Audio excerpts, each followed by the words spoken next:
기도하겠습니다. 거룩하신 아버지 하나님 감사합니다. 오늘도 우리를 사랑하사 생명의 말씀 앞으로 인도하신 하나님 감사합니다. 우리는 우리가 우리의 발걸음으로 하나님 앞에 나와봤다고 하지만 그 발걸음을 인도하신 분은 하나님이심을 고백합니다. 아버지 하나님, 지난 사흘 동안도 우리를 세상에 살게 하시고 악에게 지지 않도록 인도하시고 선으로 인도하신 하나님, 참으로 감사와 찬양과 영광을 올려드립니다. 아버지 하나님, 이 시간도 생명의 말씀을 우리에게 주사 성령님께서 함께 하심으로 인하여 은혜가 넘치게 하시고 성령 충만한 시간이 되도록 역사하여 주시옵소서. 아버지 하나님께 감사와 찬양과 영광을 올려드리며 예수님의 이름으로 감사하며 기도드리옵나이다. 아멘. 오늘은 하나님과 함께한 에녹에 대한 말씀을 나누도록 하겠습니다. 먼저 본문의 말씀을 봅니다. 창세기 5장 21절로 24절 말씀입니다. 에녹은 65세에 무두셀라를 낳았고 무두셀라를 낳은 후 300년을 하나님과 동행하며 자녀들을 낳았으며 그는 365세를 살았더라. 에녹이 하나님과 동행하더니 하나님이 그를 데려가심으로 세상에 있지 아니하더라. 아멘. 오늘은 에녹의 본문의 말씀과 같이 휴거에 대한 이야기를 함께 나누도록 해보겠습니다. 들림이라는 이야기죠. 휴거, 들림이라는 이야기인데 들려서 올라가는 것으로 진공청소기를 먼지를 빨아들이듯이 이제 이렇게 쫙 올라간다는 거죠. 신약에서 예수님께서는 분명히 휴거가 있다고 말씀하셨습니다. 이것을 구약에서도 보여주셨고 구약의 모든 사건들은 신약에 보여주시기 위한 그림자들이었습니다. 구약에서 들림받는 예표는 에녹과 엘리야가 있죠. 에녹과 엘리야의 공통점을 본다면 이들의 공통점을 통하여 주님이 오실 때 들림받는 요건을 우리가 찾아볼 수가 있습니다. 크리스찬이라고 해서 다 들림받는 것이 아니고 들림받는 사람은 아주 소수입니다. 지금 우리 세대는 100년에서 200년 전과 다른 세대이며 예수님의 재림을 우리 세대에서 있을 수 있으며 휴거라는 사건이 우리의 삶 속에서 적용될 수 있기 때문에 이 말씀을 나누는 것입니다.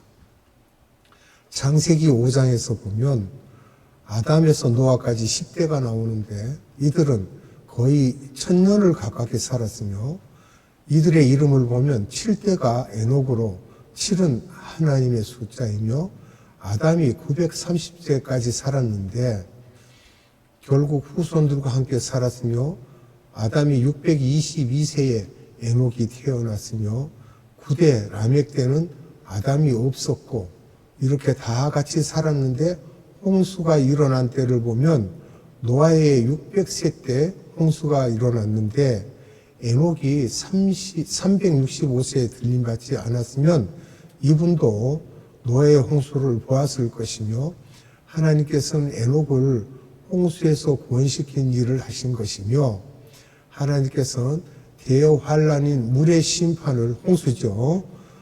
물의 심판을 하신 후에 나이를 확 줄였는데 나중에 있을 7년 환란을 불의 심판이 있을 후에는 다시 천년 왕국 시대가 온다고 하시는데 이것은 물의 심판 전으로 회복되는 것인데 이렇게 불의 심판 전에 들림받는 사람들의 예표로 에녹을 보여주신 것이며 지금 이 세대에 에녹과 같은 사람들이 있는데 이런 불의 심판에서 들림받는 전천년설의 환란전 들림설을 볼 때 이런 사람들이 에녹과 같은 사람이며 똑같이 엘리야와 같은 사람입니다.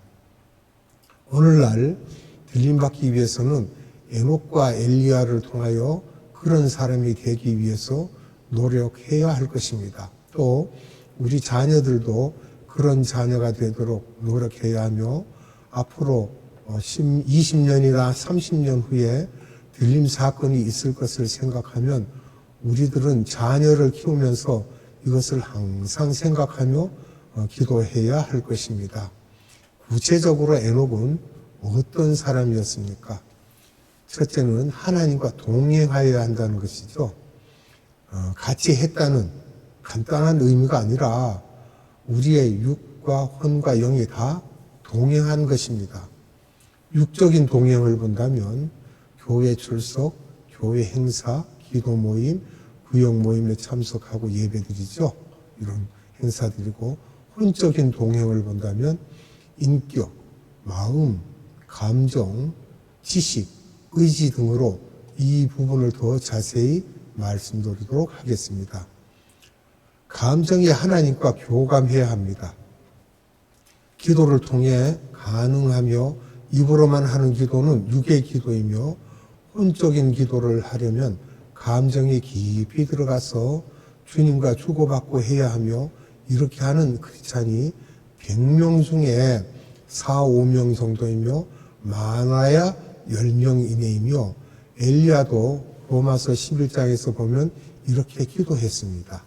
엘리야는 BC 850년 사람인데 그 전 950년에 예루살렘 성전이 솔로몬에 의해 건축되어 기독교 행사는 엄청나게 많아지지만 100년 후에 이스라엘 사람들의 영적 모습이 전부 바알 신을 섬기고 있었으며, 이 말은 세상의 물질, 명예, 권력, 파벌 등 실제로 이스라엘 백성들이 하나님을 멀리 했었습니다. 이들이 예배드리고 동물을 잡아 성전에 가져오지만, 그럴 때 엘리야 하나만 남았다고 할 때 엘리야는 주님에게 구하기를, 저들이 저렇게 세속화되어 가서 내가 말을 하니 그들이 나를 죽이려 하여 내가 지금 숨어 다니고 있다고 아뢰는 것을 볼 때, 오늘날 한국 교회도 돈이 많아 행사도 많고 선교도 많이 한다고 하지만 바른 말하고 회개하라고 하면 죽이려고 하는 상황이며, 특히 주님의 재림이 가까우면서 마귀는 더욱 교회를 공격하고 있습니다. 이렇게 사도 바울에게 엘리야에 대해 말씀하시면서 주님이 바울에게 말씀하시기를, 바울아 너도 지금 엘리야와 똑같다고 하면서 너도 지금 바른 말하면 주변에 많은 사람들이 너를 구속으로 밀어넣는데, 그러나 엘리야에게 말한 것처럼 이름도 없는 작은 교회, 시골에 있는 교회, 이름도 없고 빛도 없는 7,000명의 남은 자를 숨겨놨다고 하시면서 이름난 사람들이 하나님이 기뻐하는 것이 아니라고 주님이 말씀하고 계시며, 엘리야처럼 되기 위해서는 유명해지지 말고 핍박받아야 합니다. 바른 말을 해야죠. 우리들이 영안을 뜨고 교인이 20명밖에 없고 자기 봉급도 받지 못하지만 저분이 엘리야임을 볼 줄 알아야 하며, 세속화로 달려가고 있는 한국 교회에서 하나님의 마음에 들도록 의지를 발동하여 순종하는 것이 중요하며, 이 시대에 하나님이 우리에게 원하시는 것은 무엇일까? 주님이 제자들에게 원하시는 것을 한마디로 하신 말씀이 있는데, 그것은 성만찬 때 내가 너희에게 새 계명을 주노니라고 말씀하셨죠. 그리고 요한복음 13장 34절에 너희들은 서로 사랑하라고 했습니다. 계명은 우리가 꼭 받아서 서로 사랑하는 것을 해야만 그 다음 날 죽으시고 사흘 만에 부활하시고 40일 동안 우리와 함께 하시면서 그 다음에 대사명을 우리에게 주셨는데, 이것은 땅끝까지 나가서 복음을 전하라는 것이며, 왜 순서를 이렇게 하셨는가 하면 대계명을 지키지 않고서는 선교를 할 수 없기 때문입니다. 서로 사랑하라는 아가페적 사랑으로 조건 없는 사랑이며 예수님이 우리에게 주신 사랑입니다. 대계명에 대해서 가장 반하는 것은 서로 미워하고 질투하고 시기하고 분리하고 파당짓고 다투고 교회를 어지럽게 하고 말을 만들어 퍼뜨리며 부정적인 말을 하는 것은 사탄이 우리를 사용하여 예수님의 말을 못 듣게 하는 것이므로 거기에 노름거리가 되면 안 되고, 각 나라마다 민족성이 다 다르기 때문에 영은 하나님의 자녀가 되었지만 아직까지 육은 그렇지 않기 때문에 그래서 그것을 없애라고 로마서 7장에서 나는 곤고한 사람이라고 한 것은 영의 법칙에서 완전히 영의 사람이 되지 못하고 내가 갖고 있는 세상 문화를 그대로 안고 있으며 나의 성품, 습관, 전통을 그대로 안고 있으므로 이것을 기도와 성령과 말씀으로 계속해서 쫓아내지 않으면 대계명을 할 수가 없으며 오늘날 교회가 힘든 것은 이 대계명을 하지 못하기 때문이며 우리가 성령 세례를 받고 깨져야 하며 베드로 같은 사람도 이런 사람으로 말하면 거짓말하고 성품이 아주 못되어서 급하고 빈말을 마음대로 막 하고 이런 사람이었는데 성령 세례를 받은 후에 조금씩 나아져서 나중에 베드로 전 후서를 기록할 때쯤 나이가 60대가 되어서 순교하기 전에는 사람이 겨우 되었던 것이며 이는 에녹과 같이 되기 위하여 계속 노력했던 것입니다. 마귀는 우리 교인들, 하나님의 자녀들에게 대계명을 하지 못하도록 자꾸 방해하여 대사명을 위해 모인 교회가 이 공동체가 대사명을 할 수 없는 것은 대계명에 실패하여 세상보다 교회가 더 시끄럽고 교회에 와서 더 많이 상처받게 되고 교회 안에서도 서로 반가운 것도 없고 직분자들끼리 서로 싸우고 또 교회 안에서 평화가 없는 것은 이런 세속적인 부분에 대해 대계명을 하지 못하기 때문이며 마귀는 교회가 대사명을 하지 못하도록 힘을 빼고 관심을 다른 데 더 갖도록 하며 목사님들도 설교를 서로 잘 지내고 행복하게 하라고 이런 설교를 해야 하며 교통정리하느라고 목사님까지도 대사명을 잊어버리게 하는 것이 이것이 마귀의 작전이며 구원을 다시 빼앗을 수는 없고 구원받은 자들이여 이 대사명을 하지 말고 너희들끼리 북치고 장구치고 서로 싸우면서 놀라고 그렇게 사탄이 꼬이는 것입니다. 그 게임에 빠져서는 안 될 것입니다. 두 번째로는 의지가 교감한다는 것은 주님을 믿고 의뢰하는 것입니다. 우리가 모든 것을 내가, 우리가, 나는 이렇게 하지 말고 모든 것은 예수님의 것이고 예수님을 의지해야 됩니다.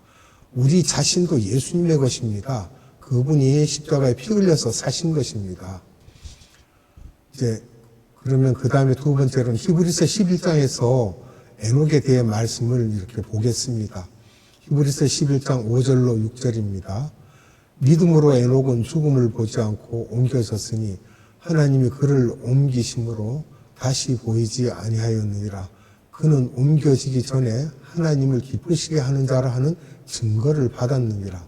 믿음이 없이는 하나님을 기쁘시게 하지 못하나니 하나님께 나아가는 자는 반드시 그가 계신 것과 또한 그가 자기를 찾는 자들에게 상 주시는 이심을 믿어야 할지니라. 아멘. 여기서 우리가 생각할 것은 하나님을 기쁘게 하는 자라는 것은 믿음이 있어서 세상에 소망이 없고 하늘나라에 소망을 두었다는 것이며 내가 육, 혼, 영으로 주님과 동행을 하면 주님이 나를 엄청나게 이뻐하시며 나를 통해 기뻐하시고 내가 하늘나라에 가면 엄청난 상을 줄 것이며 하늘나라에서 나는 높은 계급이 될 것이라는 것을 영적으로 비전을 가졌다는 것이죠. 우리도 이런 비전이 있어야 하나님을 기쁘시게 할 수 있습니다. 그 다음에 하나님을 찾는 자라고는 말씀은 이것은 서치라이트를 갖고 찾은 것과 같은 거예요. 환한 불빛을 비춰서 그래서 이 비전을 갖고 주님을 어떻게 하면 기쁘게 할 수 있는지를 찾는 것이면서 여기서나 저기서나 그 비전을 생각하면 항상 기쁘고 즐거운 것입니다. 그래서 들림을 받으면 공중혼인잔치에 참여한다고 하는데 왜 공중혼인잔치라고 하며 왜 우리는 신부며 예수님을 신랑이라고 하는데 신부의 역할은 신랑을 돕는 배필입니다. 지상 명령을 하지 않으시고 다 주님이 할 수 있지만 우리들, 즉 신부들에게 이 일을 맡긴 것은 대계명을 지키고 대사명을 수행하는 것이 신부의 역할이기 때문이며 이것이 신랑과 동거하면서 신랑의 마음에 들게 하는 것이므로 이런 신부들만을 들림받게 하여 잔치를 할 것이며 이런 신부들은 신랑이 상 줄 것을 뚜렷이 바라보는 사람들입니다. 비전을 가지고 있는 거죠. 신부의 기능을 본다면 첫째, 신랑의 자녀를 낳아줘야 되죠. 이것은 세상 육적인 자녀를 놓는 게 아니라 전도하고 선교에 직접 동참하기도 하고 후방에서 돕는 사람들을 가리킵니다. 그렇게 해서 열매를 맺는 걸 자녀를 낳는다라고 하죠. 또 두 번째, 자녀를 양육한다. 이것은 제자 훈련, 예수님과 동행하면서 돌봐주면서 예수님을 찾는 헌신자가 되도록 키워나가야 됩니다. 한 사람을 전도해서 그 사람이 정착해서 크리스찬이 되기까지는 오랜 시간이 걸립니다. 우리가 그래서 오래 참고 해야 됩니다. 그 다음에 들림받지 못하는 자에 대한 말씀을 보면요.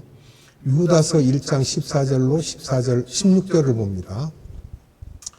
아담의 7대 손 에녹이 이 사람들에 대하여도 예언하여 이르되 보라 주께서 그 수만의 거룩한 자와 함께 임하셨나니 이는 무사람을 심판하사 모든 경건하지 않는 자가 경건하지 않게 행한 모든 경건하지 않는 일과 또 경건하지 않는 죄인들이 주를 거슬러 한 모든 완악한 말로 말미암아 그들을 정죄하려 하심이라 하였느니라. 이 사람들은 원망하는 자며 불만을 토하는 자며 그 정욕대로 행하는 자라.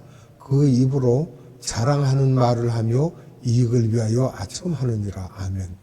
여기서 자랑하는 말이라는 단어도 나옵니다.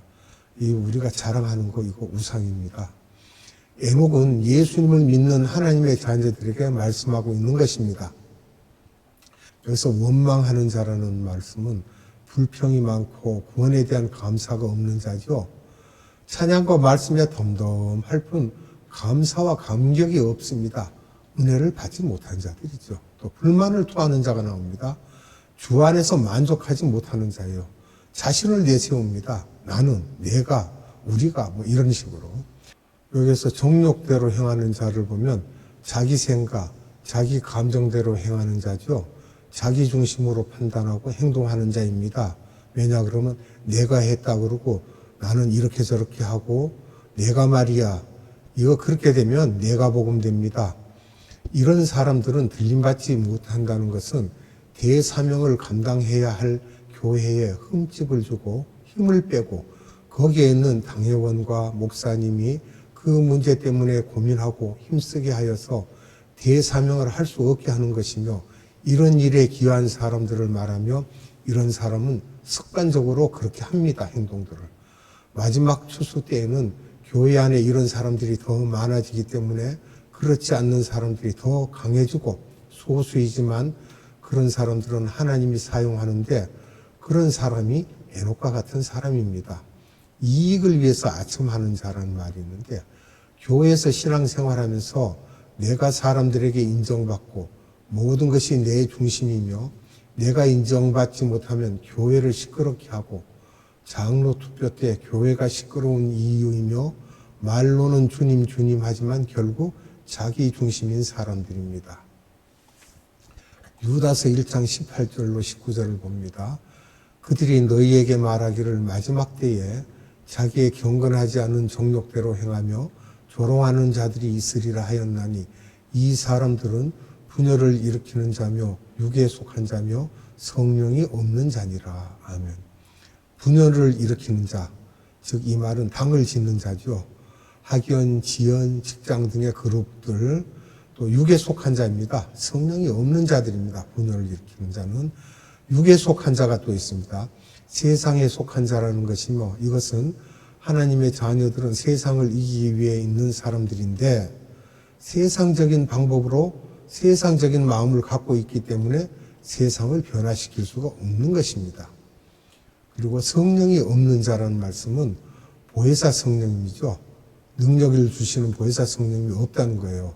그럼 그분이 구원이 없다는 것은 아니지만 우리가 이 사람들을 유심히 살펴봐야 될 것입니다. 또 성령 충만하지 않으며 성령님의 지배를 받는 것이 아니라 세상 악한 영들의 지배를 받는다는 것입니다. 성령의 소욕대로 우리가 살아야 됩니다.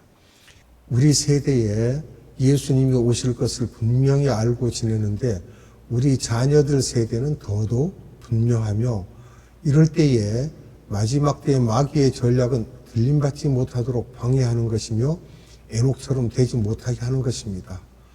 하나님의 자녀들에게 기도 많이 하고 행사 많이 하면서 겉으로 보기에 경건의 모습은 다 갖고 있으되 서로 그 안에서 서로 경쟁하고 싸우며 내 중심, 내 교회 중심, 내 교단 중심이 되어 말로는 예수님을 위하여 한다고 하지만 서로 경쟁하고 협조하지 않도록 이런 것이 팽배해지도록 마귀가 일을 하여 들림받지 못하게 하므로 우리들은 깨어서 영분별을 하고 주님이 가까이 오심을 알고 에녹에게 가르쳐 주신 것과 엘리야에게 가르쳐 주신 것을 생각하며 나는 이런 에녹과 엘리야의 반열에 들어가도록 주님이 은혜 베풀어 주시고 나에게 영성이 투철하게 해주시고 밝게 해주시고 나만이 아니라 내 속에서 나온 나의 자녀들까지 이런 복을 받게 해주세요 하면서 이 마지막 때에 이방인의 숫자를 채우는 일에 내가 일조를 하겠다는 마음으로 참여하시기를 바랍니다. 헌금도 조금밖에 하지 못하였지만 조금이라도 이분들이 하는 일에 동참하고 주변 사람들에게도 이 일을 같이 하자고 할 수 있도록 하여 에녹, 엘리야의 그룹이 아닌 주님의 진정한 그룹이 되기를 원합니다. 기도하겠습니다. 참으로 은혜가 풍성하신 아버지 하나님 감사합니다. 오늘도 우리에게 생명의 말씀을 주사 우리가 들림받는 일들이 어떻게 일어나는지 이전에 이것을 예표로 보여주신 믿음의 선진들의 모습도 우리가 살펴보았습니다. 이와 같이 우리도 하나님께로 더 가까이 나아가는 자들이 되게 하시며 나 또는 내가라는 그런 개인적인 사상은 버리게 하시고 오직 나는 예수 그리스도에게 잡힌 몸이라는 것을 기억하고 우리가 예수 그리스도만 바라보며 그분을 신뢰하고 나아가는 그러한 신앙생활을 할 수 있도록 은혜 베풀어 주시옵소서. 오직 우리가 성령님께 모든 것을 의지하고 기도하며 성령의 기도하심에 따라 우리도 함께 기도할 수 있게 하시고 아버지 앞에 무릎을 꿇는 자들이 되게 하시며 하나님께 어찌하여 기쁨을 드릴까 하는 그러한 마음을 가지고 살게 되면 우리가 참된 믿음의 길로 갈 수 있을 것을 확신합니다. 하나님 오늘도 우리에게 생명의 말씀을 주셔서 일깨우신 아버지 하나님께 감사와 찬양과 영광을 올려드리옵고 예수님의 이름으로 감사하며 기도드리옵나이다. 아멘. 주님 가르쳐준 기도로 예배를 마칩니다. 하늘에 계신 우리 아버지, 아버지의 이름을 거룩하게 하시며 아버지의 나라가 오게 하시며 아버지의 뜻이 하늘에서와 같이 땅에서도 이루어지게 하소서. 오늘 우리에게 일용할 양식을 주시고 우리가 우리에게 잘못한 사람을 용서하여 준 것 같이 우리 죄를 용서하여 주시고 우리를 시험에 빠지지 않게 하시고 악에서 구하소서. 나라와 권능과 영광이 영원히 아버지의 것입니다. 아멘.